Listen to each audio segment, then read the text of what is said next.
need the projector on, huh? That'd be helpful. Today we have 2 PowerPoints again, but they're much shorter this time than last time. So we're going to get through all of late adulthood. We'll talk about physical and cognitive development and then social emotional development. And then Thursday will be Death Day, so prepare for that.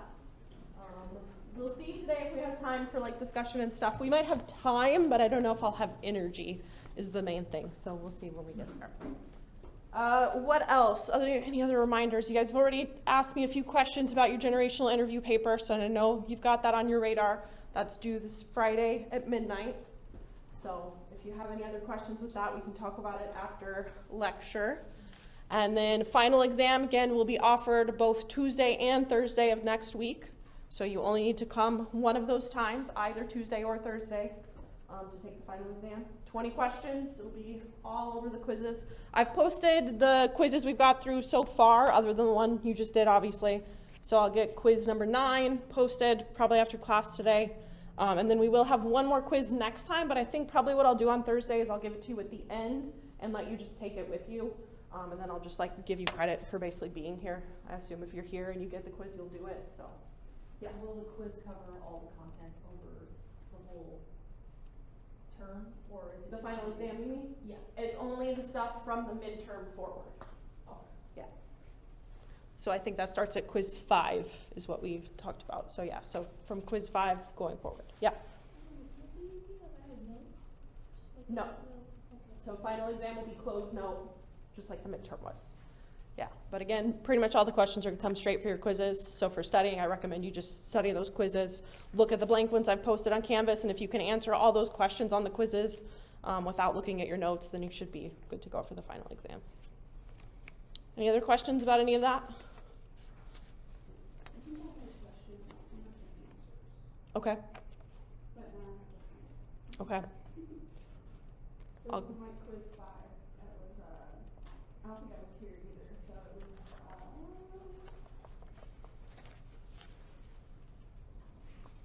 That was a long time ago too, so right. I might not even remember the answer.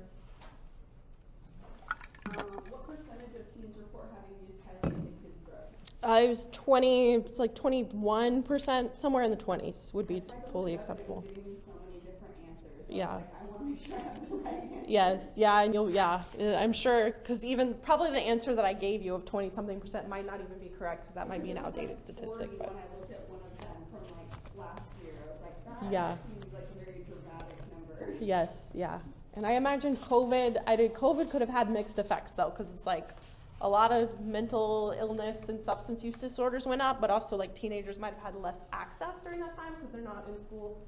So I don't know. But yeah, the safe answer, 20-something%. Okay. If you think of anything else, maybe jot it down and I can answer more questions at the end of class about exam and other stuff. So let's get started on today's content. So talking about late adulthood, which is a lot of continuation of some of the stuff we saw in middle adulthood. We're going to continue to see quite a bit of decline in physical health and in cognitive ability. In middle adulthood, we saw this kind of gradual, and we even had some improvements in some places. As we get into late adulthood, it does get a lot more dramatic as far as the decline, and we don't really see any improvements. And you're more likely to start seeing some of those secondary issues. So through middle adulthood, it's mostly primary aging. As we get into late adulthood, which, by the way, late adulthood is 65 and up, is what we're talking about here. Then your risk of developing illness, disability, disease goes up dramatically, so we have a lot more of that secondary aging kicking in. We'll talk a little bit today about some neurodegenerative disorders, things like Alzheimer's disease, dementia, Parkinson's disease. Those become much more common as you get over age 65, and especially as you get into like your 80s, the chance of developing those goes up pretty drastically. So, considering that late adulthood goes all the way from 65 to death, that can be a pretty wide span, just kind of depending on the specific individual's health.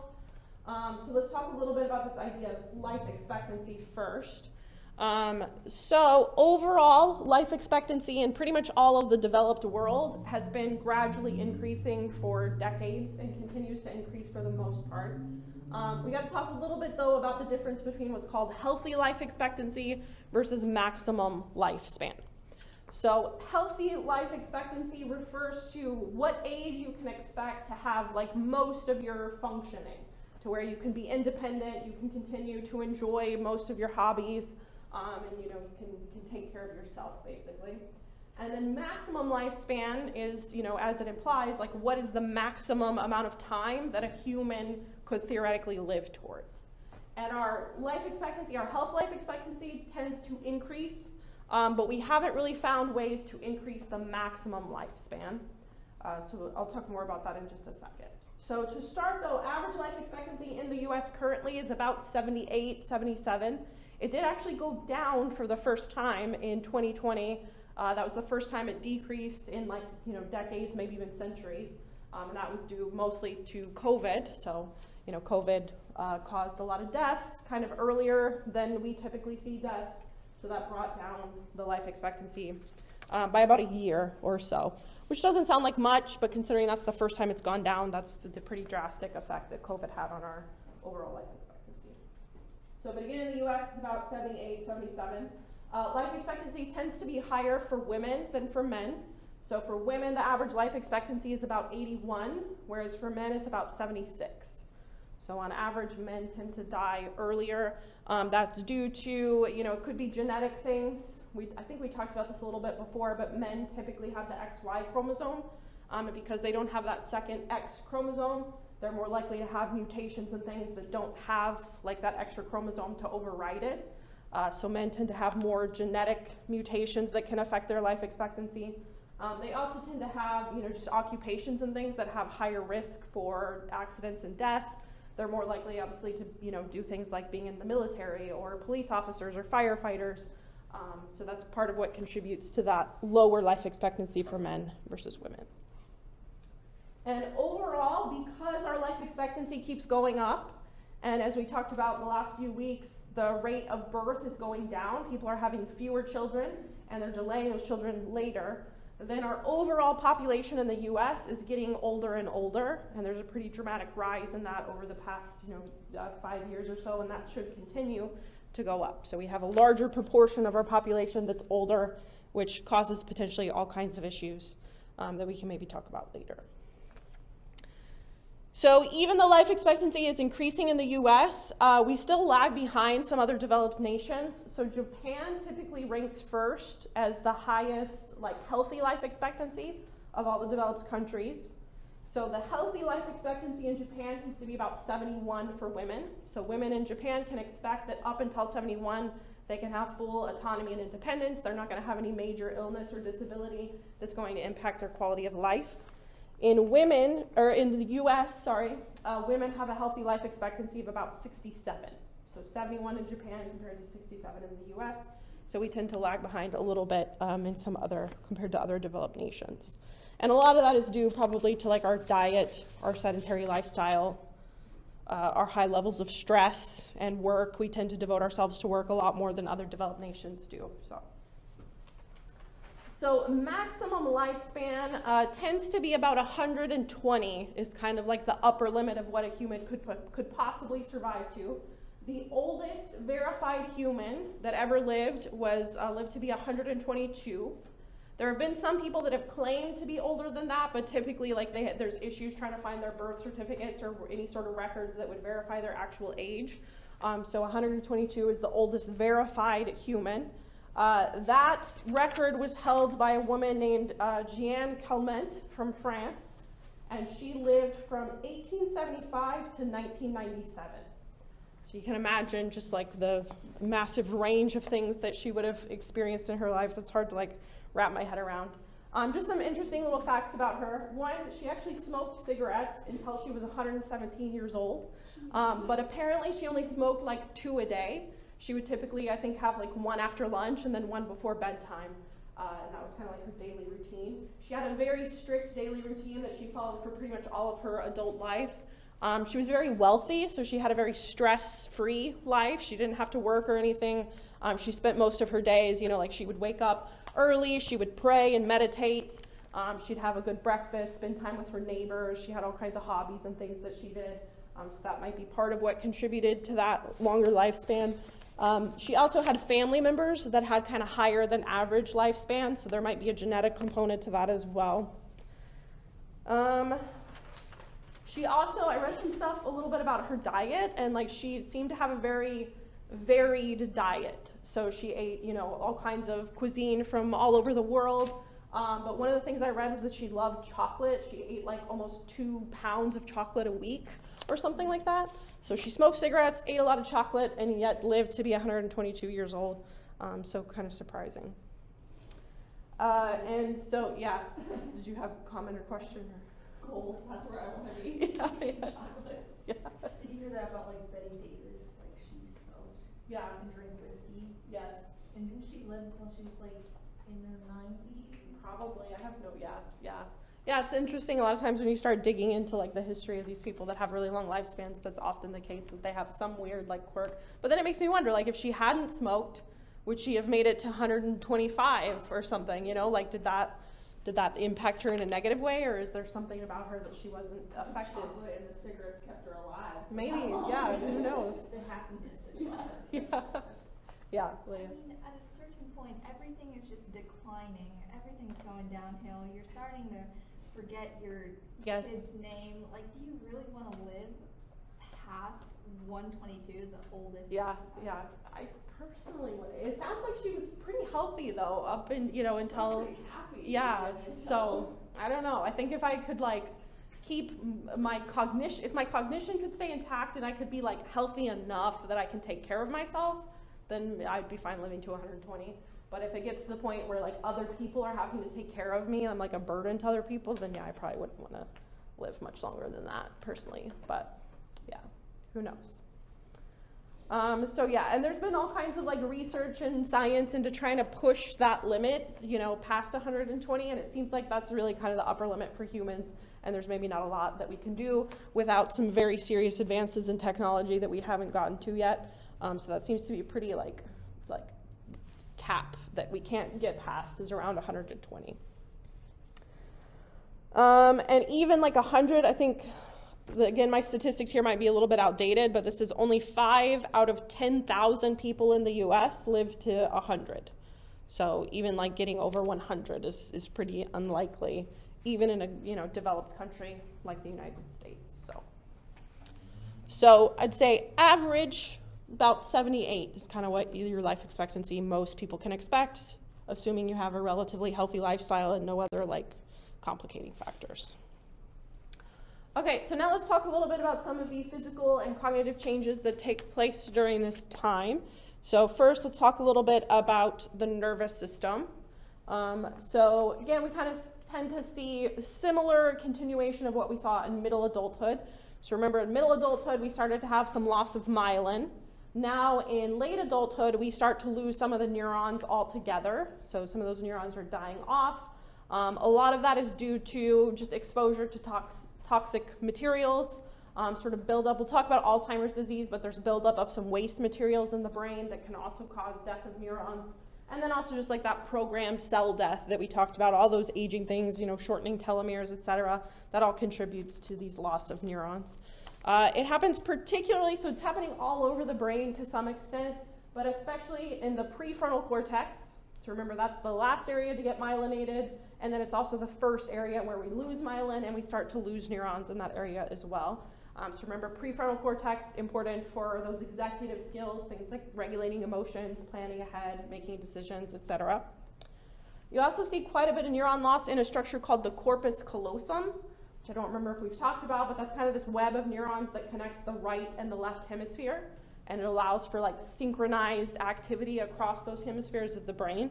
So you start to lose neurons there as well. The cerebellum, so that's kind of the little, looks like a second little brain that's at the base of your skull, at the back of the head. That's important for things like balance and posture. Those also start to lose neurons. So we talked last time about, you've got muscle atrophy going on, you're losing some density in your bones, and now you also have some declines in this area of the brain for posture. So falls and accidents become even more likely.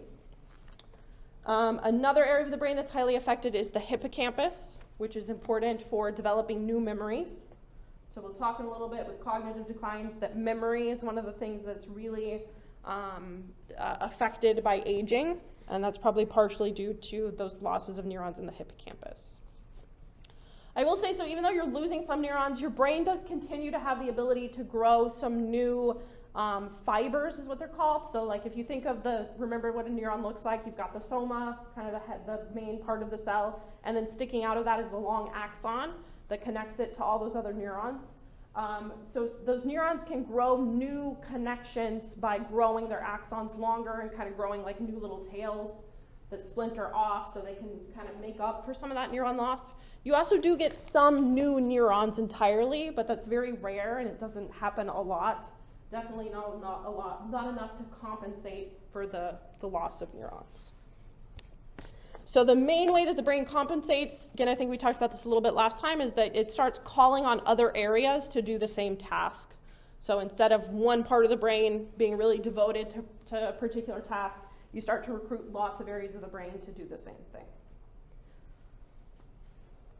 The loss of neurons really drastically starts to accelerate at about 50. So even in like middle adulthood, it's happening.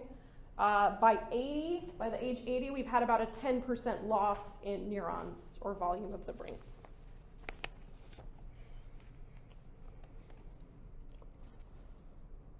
And keep in mind what I'm describing here, this is primary aging, so this is what everyone can expect regardless of, overall health.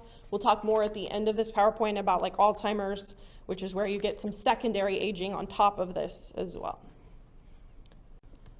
So some of the changes that take place cognitively, you continue to have some sensory changes. Late adulthood, you'll start to have some changes in taste and smell. So we have a decline in the taste buds on the tongue. They start to basically die off and they're not being replaced, kind of similar to the neurons in the brain. That leads to greater difficulty just tasting things, recognizing familiar foods. Sensitivity to like sweet and salt goes down pretty drastically. So someone in older adulthood, you give them something you've made a million times before that they really enjoyed. They might not like it so much anymore because it doesn't taste as salty or sweet as it used to. And so older people might try to, sort of counteract that by increasing the amount of salt and sugar that they put into recipes. But then, of course, that can contribute to further health problems if you're increasing the amount of sugar and salt that you're eating. So decrease in taste sensitivity. There's also a decrease in sensitivity to smells, which can be dangerous in some cases. So someone in older adulthood, they might not be able to smell if there's like a gas leak or if there's a fire that normally we can sense that because we smell the burning very quickly. That gives us time to escape or to deal with the situation. Someone in older adulthood, they might not be able to sense those things, so it puts them at risk of fires and gas leaks, things like that. We continue to have some of the similar declines in vision and hearing that we talked about last time. Again, it just kind of gets a little bit more drastic and the decline becomes more pronounced. That can lead to things like loss of self-confidence. So as we lose vision and hearing, maybe become a little bit more insecure about our ability to drive, for example, which is probably a good thing. You probably shouldn't be driving if you can't see or hear very well. And that can lead to all kinds of, obviously, like difficulties with daily activities. It can also lead to social isolation. If someone can't hear very well, it's harder to engage in a conversation, so they may just opt out of that. There's also reduced touch sensitivity as well. So again, that can cause all kinds of declines in daily activities, more likely to drop things because they can't feel sort of the sensitivity of their grip. It makes it harder to do certain tasks, especially anything that requires like fine texture, like sewing or knitting or any of those things become more difficult because they have that reduced touch sensitivity. But again, overall, we're just kind of seeing continuation of what we saw in middle adulthood, maybe just a little bit more drastic, a little bit more sped up. There also continues to be declines in cognition. One of the biggest disruptions is towards episodic memory. So episodic memory is our memory of our sort of daily lives from our own perspective. So it's, remembering what you ate for breakfast this morning, remembering what you did over the weekend, etc. So people in late adulthood, that's the system that's most pronounced as far as the disruptions. And again, that might be due to those declining neurons in the hippocampus.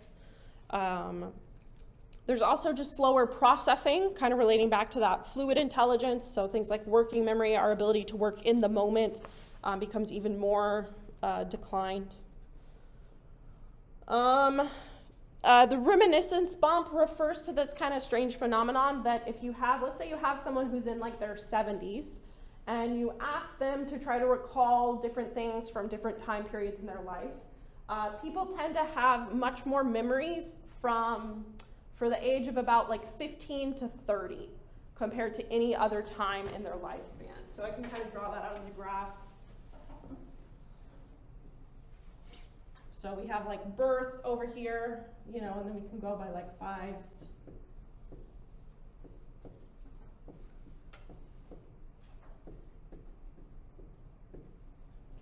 Kind of going that way. And then you ask them to just like recall stories from these different time periods or try to, recall things in detail. What you'll see is that we tend to have like basically no memory of anything from childhood. You have a little bit of increase. Around 15, there's like this dramatic increase in the amount of memories that we have. And then it kind of dips as we get into older adulthood and then goes back up, right? So this is if you're asking someone who's currently 70 to remember things from their past, right? So you see this bump in memories from like 15 to 30, whereas the things around that we tend to kind of forget about. And then there's also a recency effect. Obviously, things that have happened more recently, you're going to have a better memory for than things that are in the distant past.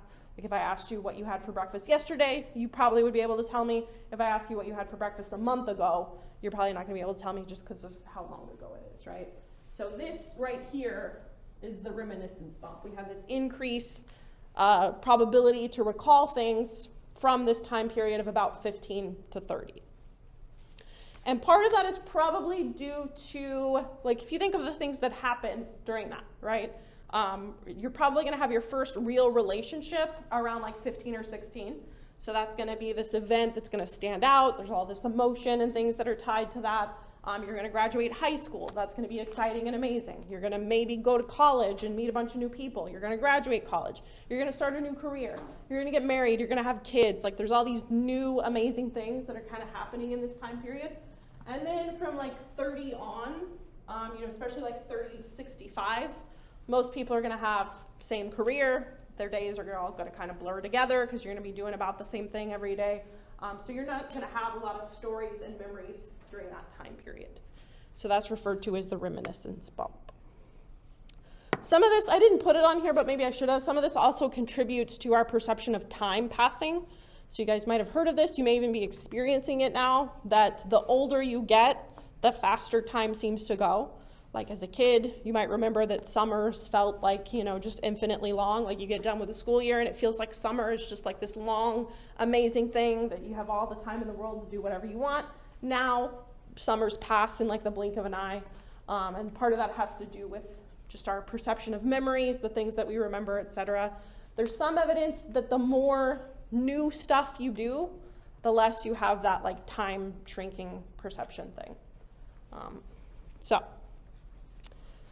Okay, other effects of memory. We also have disruptions in what's called associative memory and prospective memory. Associative memory, I'm pretty sure I talked about this last time too. That's basically associating two things with each other, like remembering the association between someone's name and their face. That becomes very disrupted. So someone who's older might remember the name, but they don't remember which face it matches to. And prospective memory is our ability to remember to do something in the future, like to remember, I need to take my pills, at 8 o'clock.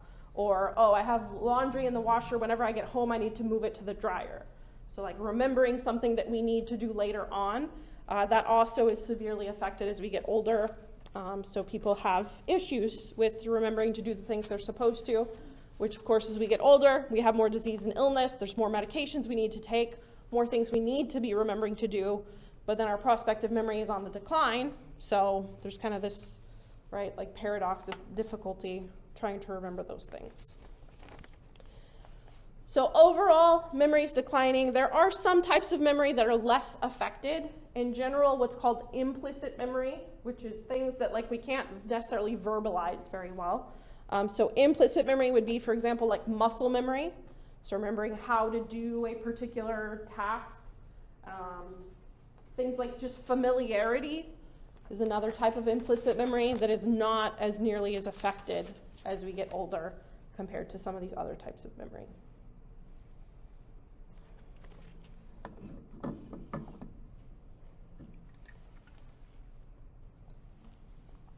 Okay, and again, this is all primary aging stuff that pretty much anyone can expect to happen. So in addition to all that primary aging, our risk of things like neurodegenerative disorders goes up pretty drastically the older we get. So about 13% of people over the age of 65 will have some kind of neurodegenerative disorder. And then the rates go up pretty drastically as you get up to like 85. That shoots up. I don't have the numbers in front of me, but I want to say around 85 it goes up to like 30 or 40% that have these neurodegenerative disorders. So the older we get, the more likely it is you'll eventually develop one of these. So Alzheimer's and dementia are really, there's what's called dementias, and Alzheimer's is one version of that. There's kind of dozens of versions of dementias, but Alzheimer's is probably the most common one. And Alzheimer's is marked by an extreme loss of memory. So you have kind of your normal declines in memory, again, our primary aging, but then someone with Alzheimer's, it's much more drastic than that, and it happens less gradually, and it's, again, more pronounced. So it'll start to affect their sort of everyday life very quickly. Some of the early symptoms of Alzheimer's disease, one is just that progressively worsening memory problems. So it may start with, someone forgetting where they put their keys or forgetting the name of like a distant relative. But then it will get worse and worse to the point that maybe they can't even remember the name of their own kids or, people that are very close to them. Early on with Alzheimer's, you can also see some personality changes. So they may become more impulsive, less inhibited than they were before. They can also sometimes show like anxiety, aggression, irritability, emotional outbursts, things like that. As the disease progresses, you also start to see some motor and speech problems. So someone with later stage Alzheimer's may have difficulty speaking, they may stutter, they may have difficulty, even like walking or things like that. And then, like I said, their memory issues become even worse to where they may not recognize people that should be very familiar to them, like family members, etc. Alzheimer's is mostly, at least the thinking is right now, that it's caused by kind of waste products that build up in the brain throughout our lifetime. So specifically, there's something called beta amyloid plaques. And these are basically, it's like a protein that your neurons secrete as they're like active. So your neurons become active, they produce this waste material. And normally that waste material is flushed out of the brain through what's called cerebrospinal fluid, which is kind of like this fluid that flows all around your brain and your nervous system, and it drains out that waste materials. But if for some reason that draining isn't happening properly, then that beta amyloid plaque builds up in the neurons, and it basically it stops the neurons from connecting with each other, and eventually can also cause the neurons to die off. Part of the reason I talked a lot about sleep hygiene is that sleep helps with that whole process of draining waste materials from the brain. So if you have sleep disturbances, you're not getting enough sleep, then it's more likely that beta amyloid plaque is going to build up and eventually lead to Alzheimer's. In addition to that, there's also something called neurofibrillary tangles. These are all big words. Maybe I should write some of these down.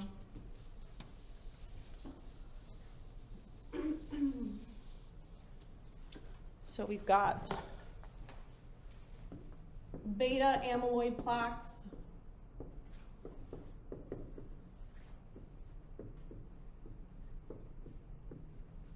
and then we have neurofibrillary tangles.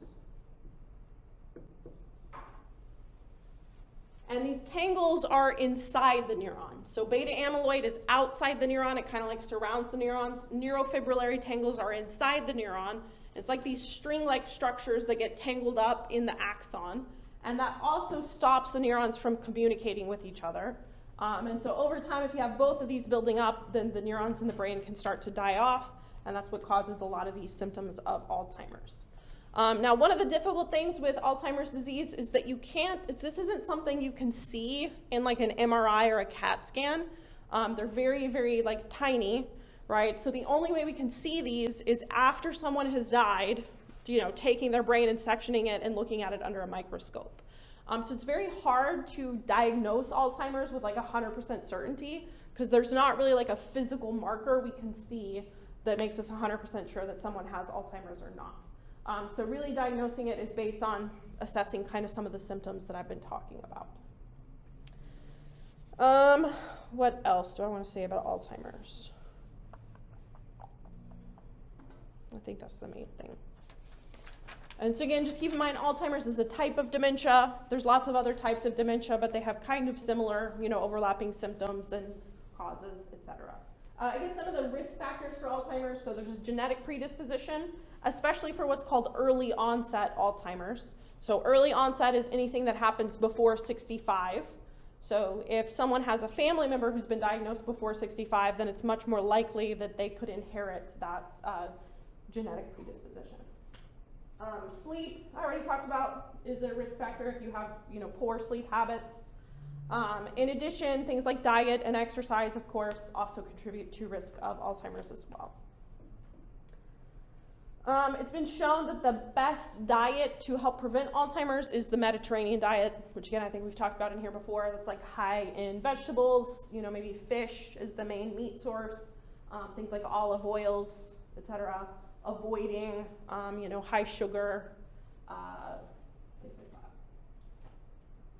that. Okay, another type of neurodegenerative disorder that's somewhat common is vascular dementia. Vascular dementia is basically caused by having a series of strokes in the brain that will eventually have kind of a similar effect to what we talked about here.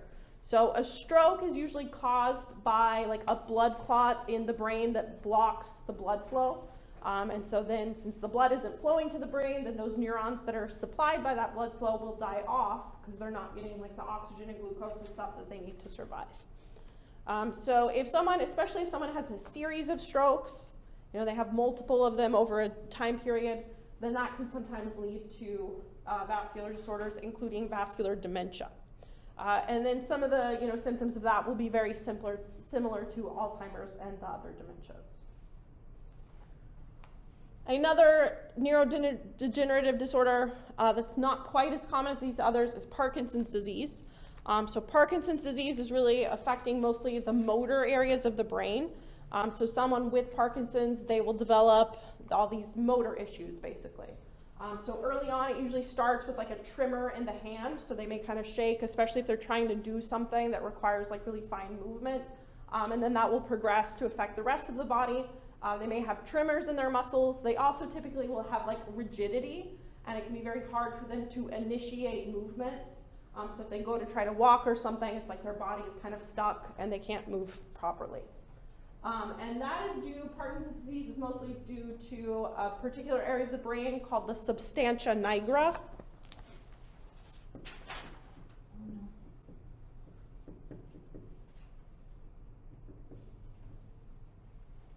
So the substantia nigra is a part of the brain that really like initiates those movements. So it kind of tells the rest of the brain like, hey, I'm going to take a step. So here's how we can initiate that.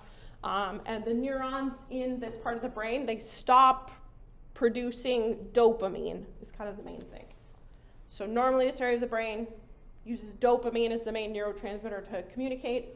Over time, those dopamine receptors and things start to be affected. And that basically decreases the person's ability to initiate those motor movements. It can also cause other symptoms, things that kind of look like depression, because dopamine is highly involved in our mood and reward and things like that as well. Okay. So those are the most common neurodegenerative disorders. There's others as well, but again, these are the most common ones that are likely to occur. And again, risk goes up quite a bit as you get over 65 and especially over 85. All right, any questions about physical and cognitive aging in late adulthood?